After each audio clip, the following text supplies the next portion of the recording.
Bem-vinda à quarta aula da nossa série sobre a base da nossa fé. Nessas aulas, estamos examinando evidências que ajudam para compreender o motivo de acreditar em Deus, nas Escrituras e em Jesus Cristo. Hoje, nós vamos considerar alguns termos importantes na nossa defesa da fé, porque quando entramos nessas discussões, é importante compreender palavras usadas e saber como defender ideias usando expressões corretas. Hoje nós vamos ver alguns termos que descrevem esse campo de estudo que chamamos de apologética, palavras relacionadas à defesa da nossa fé. E nisso, examinando com clareza o que a própria palavra de Deus diz e também entendendo linguagem usada quando conversamos sobre esse assunto com outras pessoas. Primeiro, vamos fazer uma pergunta simples. O que é o estudo da apologética?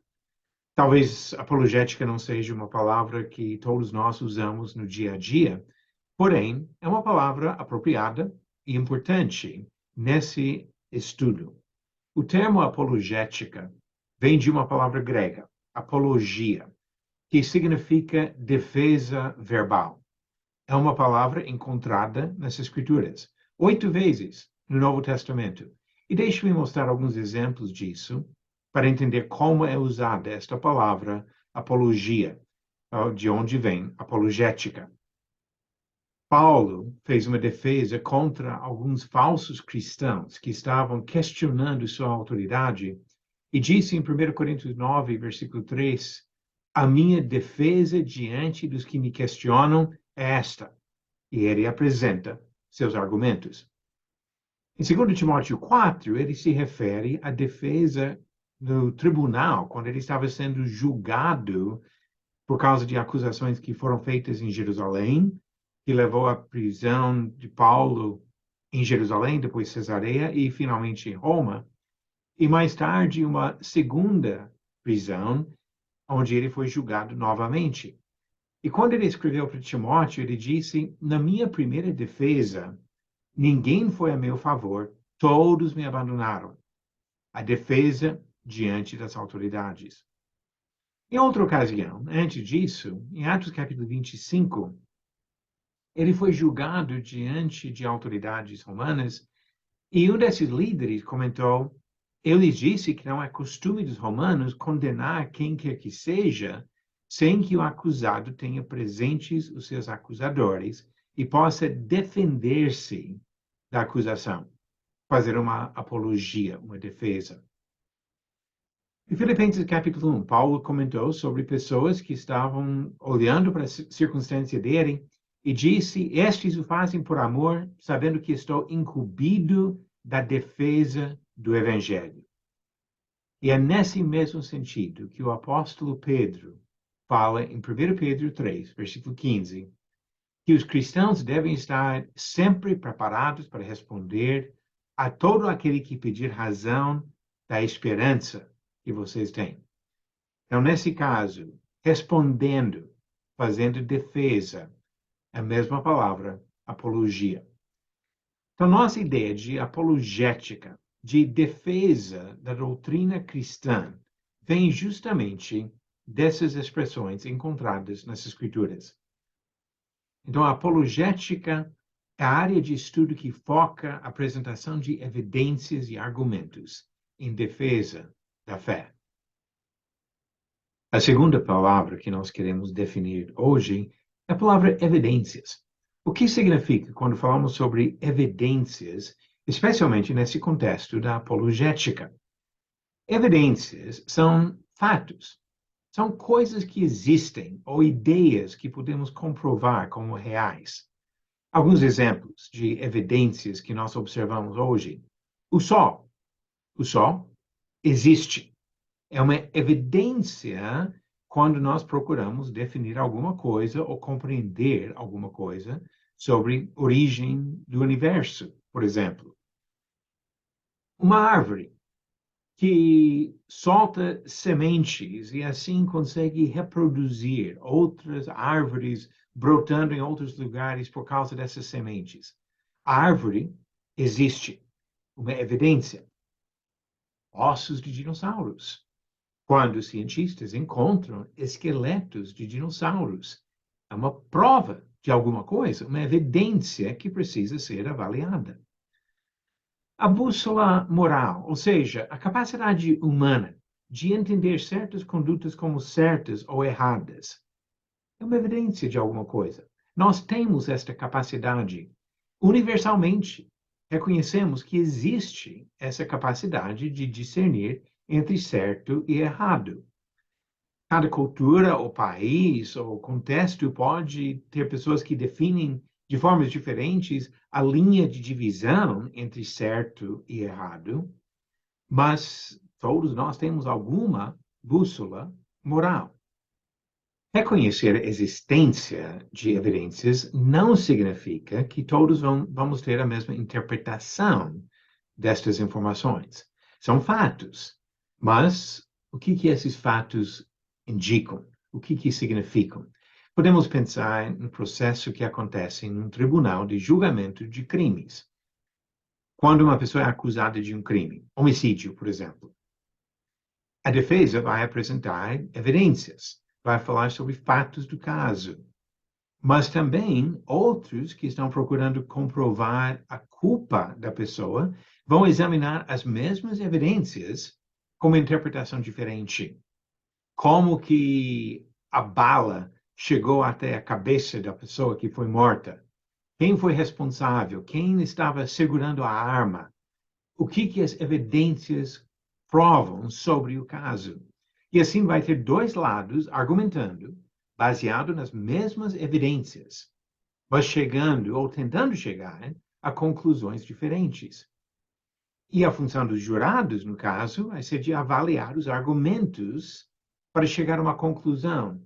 Qual lado apresenta essas evidências da forma mais plausível, que realmente explica todas as evidências de uma maneira coerente?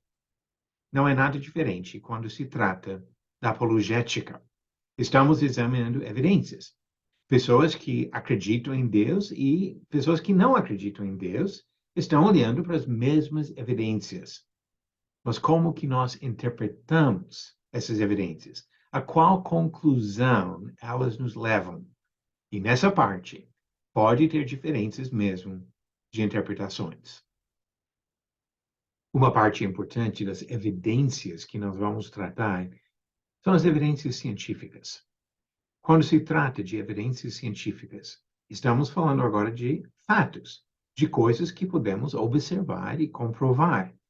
E nesse sentido de evidências científicas, ninguém tem motivo de fugir delas. Árvores existem, o Sol existe, fósseis de dinossauros existem, DNA humano existe. E assim, quando olhamos para esses fatos, essas evidências, todos nós estamos olhando para as mesmas informações. Tanto as pessoas que acreditam em Deus, como ateus ou agnósticos. A importância dos fatos pode ser interpretada de formas diferentes, e é exatamente isso que acontece. Por exemplo, olhando para o planeta em que nós existimos. Nós vivemos aqui no planeta Terra. Agora, como que pessoas diferentes olham para isso? Quando telescópios foram enviados para o espaço sideral nas últimas décadas, começaram a mandar imagens de volta do Sol, do sistema solar, da Terra, e depois de outras estrelas mais distantes. E nisso, uma pessoa que não acreditava em Deus escreveu um livro falando sobre um pequeno ponto azul. Ele estava falando justamente sobre o planeta Terra, que uma imagem de muito longe mostrou como apenas um pequeno ponto azul no meio de um monte de luzeiros. E ele comentou sobre como o planeta é insignificante nesse contexto do universo. Uma outra pessoa, agnóstico no caso, na dúvida, não definindo sim ou não sobre a existência de Deus, olhou para as mesmas coisas e comentou que nós somos como apenas pedaços de pó, num pedaço de pó, no meio de outro pedaço de pó, no universo.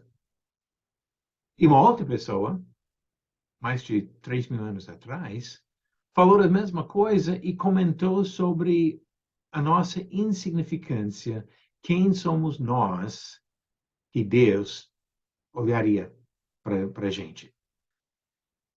Agnóstico, ateu e teísta, olhando para as mesmas evidências. O planeta Terra como é uma coisa pequenininha diante do grande Criador. Ou, no contexto do universo, que simplesmente existe, conforme o pensamento de algumas pessoas. O ponto nisso é que nós temos os mesmos fatos, mas interpretações diferentes. Por isso é importante entender a diferença entre fatos e teorias. Uma teoria é uma explicação que alguém acha plausível, mas não é a mesma coisa de fato ou prova.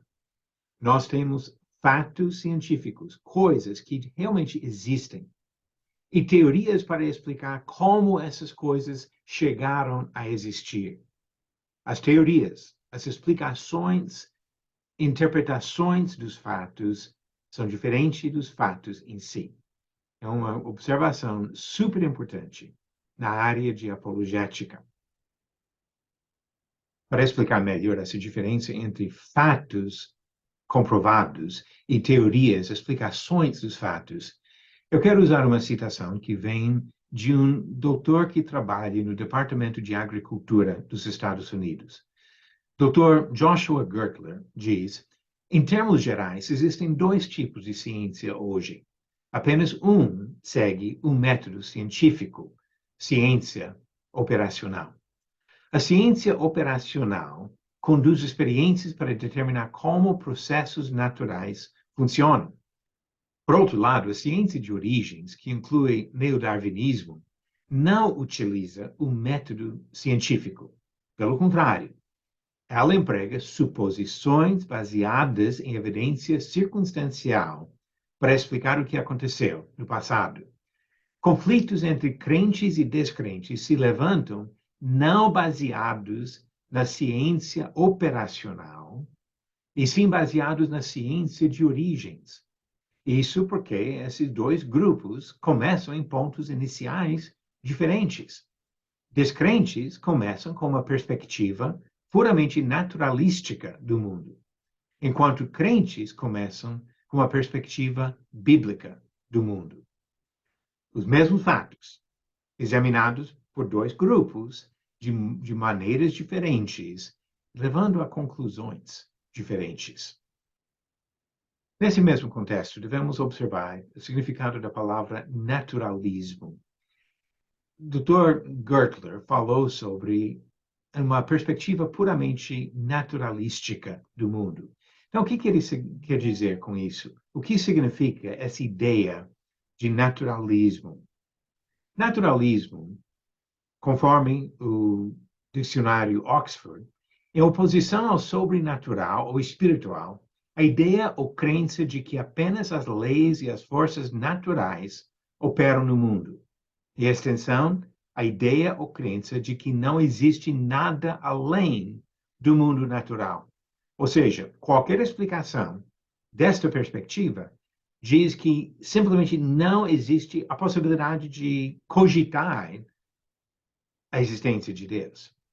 Não pode pensar em alguma força sobrenatural responsável por criar o universo em que nós existimos.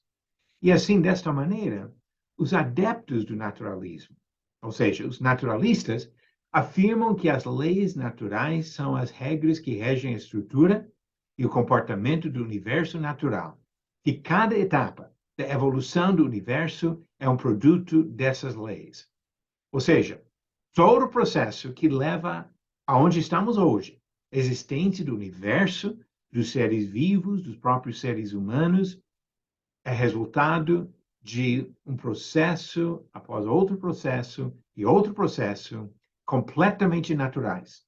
O acaso, a natureza, mas sem nenhum desenho, nenhuma inteligência por trás disso.